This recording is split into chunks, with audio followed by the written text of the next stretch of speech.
Assalamualaikum warahmatullahi wabarakatuh.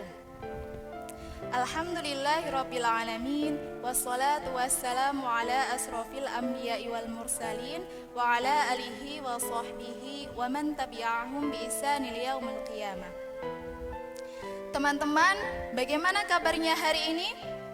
Alhamdulillah, luar biasa, tetap semangat, tetap ceria bersama BPI. Allahu Akbar. Ya, alhamdulillah kita dipertemukan kembali saat ini dalam keadaan sehat walafiat untuk melanjutkan kegiatan belajar ya di BPI, Bina Pribadi Islami. Ya, teman-teman, untuk mengawali kegiatan hari ini, mari kita berdoa terlebih dahulu. Bismillahirrahmanirrahim. Rabbi zidni ilma warzuqni fahma. Amin. Ya, teman-teman, pasti sudah tidak asing dengan kata Bani Umayyah. Bani Umayyah itu apa sih Ustazah? Bani Umayyah itu merupakan kekhalifahan atau kepemimpinan setelah Khulafaur Rasyidin. Ya, jadi pada masa Bani Umayyah, mereka tidak hanya berprestasi dalam menaklukkan wilayah, tetapi mereka juga melahirkan pemimpin-pemimpin yang tertarik pada perkembangan ilmu pengetahuan. Sehingga dari Bani Umayyah ini banyak melahirkan tokoh ilmuwan yang sangat berpengaruh sampai hari ini. Siapa sajakah para ilmuwan tersebut? Ya, berikut ini kita akan membahasnya.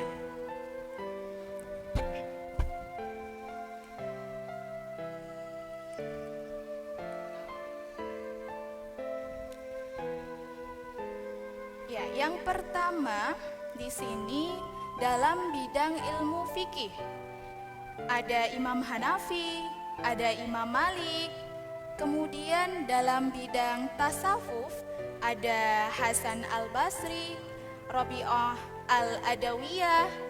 Kemudian dalam bidang ilmu hadis ada Abdullah bin Abbas, Abdullah bin Mas'ud, dan yang terakhir dalam bidang tafsir ada Abu Hurairah.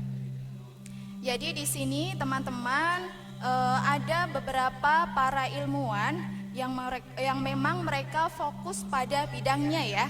Di sini kita akan bahas 4 bidang yang sudah Ustazah.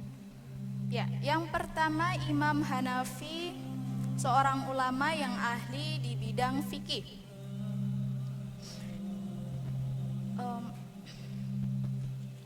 Ya, Imam Hanafi atau kita sering menyebutnya sebagai Imam Abu Hanifah ya.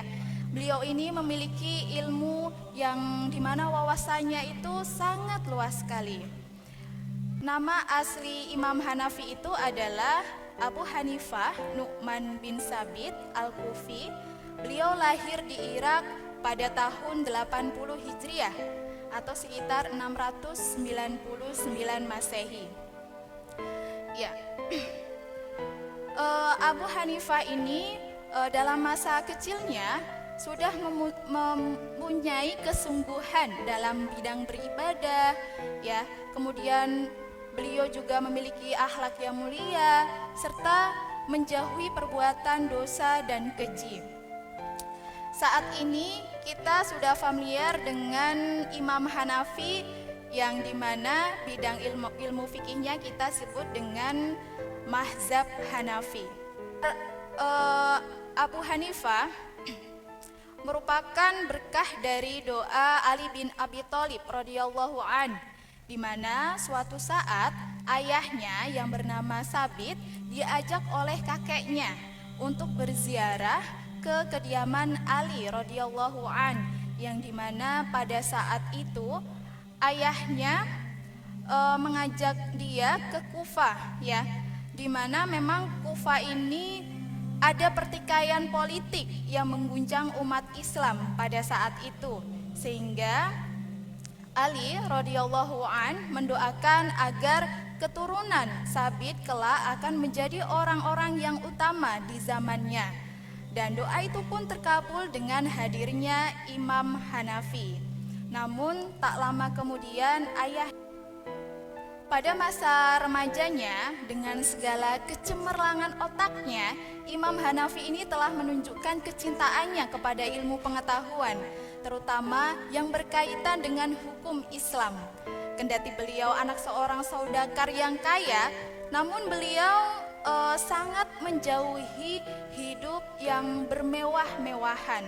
Begitupun setelah beliau menjadi seorang pedagang yang sukses, hartanya lebih banyak didermakan ketimbang untuk kepentingan sendiri. Jadi singkat ceritanya, Abu Hanifah ini dari kecil memang menemani orang tuanya untuk berdagang, ya. Kalau tidak salah saat itu berdagang sutra, ya, sehingga tidak hayal jika beliau menjadi seorang pedagang yang sukses. Ya, di samping kesungguhannya dalam menuntut ilmu fikih, beliau juga mendalami ilmu tafsir, hadis, bahasa Arab, dan ilmu hikmah, yang dimana ilmu-ilmu tersebut mengantarkannya sebagai ahli fikih. Dan keahliannya itu diakui oleh ulama-ulama di zamannya. Salah satunya itu ada Imam Syafi'i, ya. Beliau mengatakan bahwa Abu Hanifah adalah bapak dan pemuka seluruh ulama. Yang kedua adalah Imam Malik. Imam Malik bernama lengkap Abu Abdullah Malik bin Anas bin Malik bin Abi Amir bin Amr bin Haris bin Gaiman, dan masih banyak lagi, ya teman-teman. Masya Allah, di sini namanya disebutkan banyak sekali. Ya, beliau lahir di Madinah pada tahun 712 sampai 796 Masehi. Beliau ini tergolong dari keluarga Arab yang terhormat dan berstatus sosial yang tinggi, baik sebelum datangnya Islam maupun sesudah Islam. Imam Malik ini memiliki kakek dan ayah yang termasuk ulama hadis terpandang di Madinah. Oleh sebab itu, sejak kecil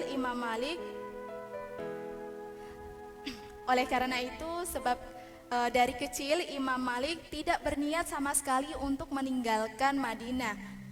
Karena kita tahu bahwa Madinah itu adalah gudangnya ilmu dan gudangnya para ulama. Ya, karena keluarganya juga menekuni ilmu hadis, sehingga Imam Malik ini juga belajar bersama ayahnya dan juga para paman-pamannya. Kepada ilmu menjadikan hampir seumur hidupnya diabadikan dalam dunia pendidikan. Tidak kurang mungkin 4 khalifah, ya teman-teman, yang menjadi muridnya, mulai dari Al-Mansur, Al-Mahdi, Harun ar-Rasyid, dan Al-Makmun pernah jadi muridnya. Termasuk juga ulama besar yang saat ini sudah kita kenal, yaitu Imam Syafi'i. Beliau pernah menimba ilmu kepada Imam Malik.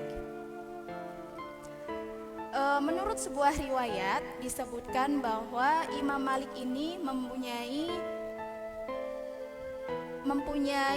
murid yang cukup banyak, ya. Di sini disebutkan sekitar 1.300 orang yang terkenal sampai saat ini. Nah, beliau memiliki ciri pengajaran yang tentunya disiplin, ketentraman, dan rasa hormat murid terhadap gurunya itu juga paling diutamakan ya. Ya, selanjutnya dalam bidang tasawuf atau menyucikan jiwa itu ada Hasan Al-Basri. Beliau adalah Said Al-Hasan bin Abil Hasan Al-Basri. Beliau merupakan salah satu tabi'in terkemuka ya, yang dimana ucapannya itu menyerupai perkataan seorang nabi, seorang yang kafah dan rupawan, selalu menghabiskan seluruh umurnya untuk ilmu dan amal ya, seperti Hasan Al-Basri ini. Beliau lahir di masa Khalifah Umar bin Khattab radhiyallahu an. Tepatnya 2 tahun terakhir beliau menjadi seorang khalifah. Setelah Hasan Al-Basri mencapai usia balik, ia dan keluarganya pindah ke Basrah sehingga ia dikenal sebagai Al-Hasan Al-Basri ya teman-teman. Ya, Al-Iman Az-Zahabi berkata, Al-Hasan adalah seorang pemuda yang tampan, gagah, dan pemberani. Nah, ini adalah ciri fisik beliau ya. Baik, kemudian kita lanjut ke yang kedua di bidang tasawuf ada Rabi'ah Al-Adawiyah.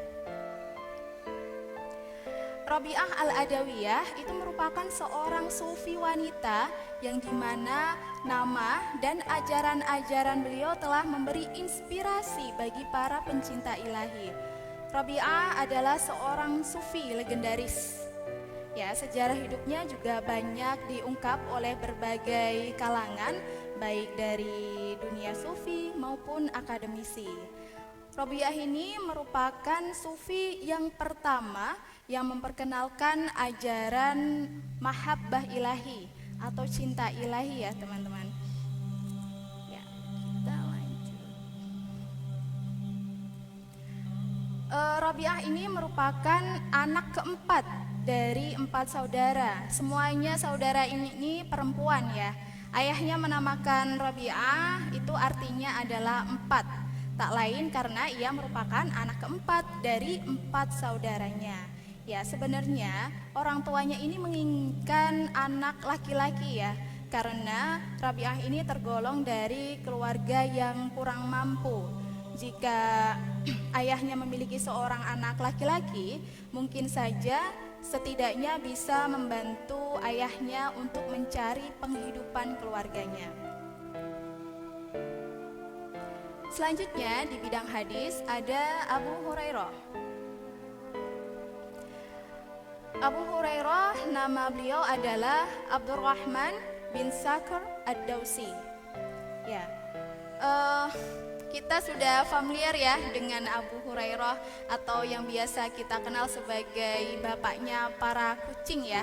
Karena memang beliau ini memiliki seorang kucing kecil yang selalu diajak kemana-mana. Bahkan diajak mengembala kambing, mungkin juga bisa diajak ke kajiannya Rasulullah ya. Biasanya beliau ini menyimpannya di balik jubahnya.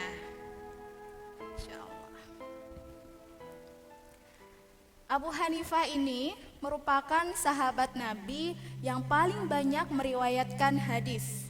Ya, dari Abu Muhammad Ibnu Hazm mengatakan bahwa dalam Musnad Baqi bin Makhlad terdapat lebih dari 5.300 hadis yang diriwayatkan oleh Abu Hurairah radhiyallahu anhu. Selanjutnya kepada ahli tafsir yaitu Abdullah bin Abbas. Abdullah bin Abbas lahir di Makkah 3 tahun sebelum Hijriah. Ayahnya bernama Abbas, paman Rasulullah, sedangkan ibunya bernama Lubabah binti Haris yang dijuluki sebagai Ummu Fadl, yaitu saudara dari Maimunah, istri Rasulullah. Beliau dikenal dengan nama Ibnu Abbas. Ya, selain itu, beliau juga disebut dengan panggilan Abul Abbas. Dari beliau inilah berasal silsilah khalifah dinasti Abbasiyah.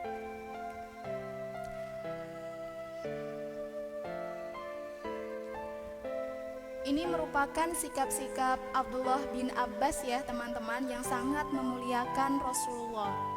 Beliau itu senantiasa mengiringi Nabi Muhammad ya. Beliau juga menyiapkan air wudhu saat Rasulullah ingin sholat. Dia juga menjadi makmum yang taat ya, sholat bersama Nabi Muhammad. Ketika Rasulullah melakukan perjalanan, beliau juga ikut turut pergi bersama Rasulullah. Beliau juga kerap menghadiri majelis-majelis Rasulullah. Nah, akibat interaksi yang sedemikian itulah beliau banyak mengingat dan mengambil pelajaran dari setiap perkataan dan perbuatan dari Rasulullah. Daripada itu, Nabi pun mengajari doa dan mendoakan beliau supaya beliau ini menjadi seorang ulama yang besar. Pernah pada suatu hari Rasulullah ini melihat Abdullah bin Abbas ketika masih kecil ya teman-teman. Abdullah bin Abbas ini merangkak-rangkak di atas tanah. Kemudian Nabi Muhammad menepuk-nepuk bahunya dan mendoakannya, "Ya Allah, jadikanlah ia seorang yang mendapat pemahaman mendalam mengenai agama Islam dan berilah kefahaman kepadanya di dalam ilmu tafsir." Sehingga pada saat ini kita kenal beliau menjadi seorang ahli tafsir. Kemudian selanjutnya di bidang tafsir juga ada Abdullah bin Mas'ud. Abdullah bin Mas'ud atau yang dikenal Abu Abdurrahman Al-Huzali Al-Makki Al-Muhajirin Al-Badri. Beliau merupakan seorang pemimpin Bani Zuhrah. Dia sosok imam yang memiliki segudang ilmu yang banyak dan pemahaman ilmunya juga sangat mendalam. Abdullah bin Mas'ud ini merupakan salah satu sahabat Rasulullah yang pertama kali masuk Islam ya, menjadi penghulu para ulama. Juga beliau pernah ikut sebagai pejuang perang Badar. Beliau juga pernah melakukan hijrah 2 kali, dan juga beliau ini memiliki banyak keistimewaan dan banyak juga meriwayatkan ilmu. Ya, alhamdulillah teman-teman, materi hari ini sudah selesai ya. Namun berikut ada firman Allah di surat Al-Mujadilah ayat 11 yang berbunyi, Bismillahirrahmanirrahim. Yarfa'illahu alladhina amanu minkum walladhina utul ilma darajat. Wallahu bima ta'maluna khabir. Ya, artinya Allah akan meninggikan orang-orang yang beriman di antara kamu dan orang-orang yang diberi ilmu pengetahuan beberapa derajat, dan Allah Subhanahu wa taala Maha mengetahui apa yang kamu kerjakan. Surat Al-Mujadilah ayat 11. Jadi teman-teman, di sini jika kita rajin menuntut ilmu, pastinya Allah akan meninggikan derajat kita sebagai seorang muslim. Ya. Alhamdulillah, materi hari ini sudah selesai. Teman-teman, hikmah yang bisa kita ambil dari mengetahui tokoh ilmuwan muslim adalah kita sebagai seorang pelajar ya, sudah seharusnya kita itu meneladani sifat para ulama, khususnya para ilmuwan muslim yang sudah menghasilkan karya-karya yang sesuai dengan ilmu yang ditekuninya. Oleh karena itu, selama kita masih punya waktu untuk belajar, maka kita harus mengoptimalkan waktu tersebut sehingga apa yang kita pelajari dapat bermanfaat, terutama untuk agama, untuk diri kita, untuk keluarga, bahkan untuk negara dan juga dunia. Ya, alhamdulillah hari ini sudah selesai materinya. Teman-teman, untuk mengakhiri kegiatan hari ini, mari kita tutup dengan bacaan hamdalah alhamdulillahirabbil alamin. dan juga doa kafaratul majlis. Subhanakallahumma wa bihamdika asyhadu an la ilaha illa ant astaghfiruka wa atubu ilaik. Cukup sekian dari Ustazah Lia. Wassalamualaikum warahmatullahi wabarakatuh.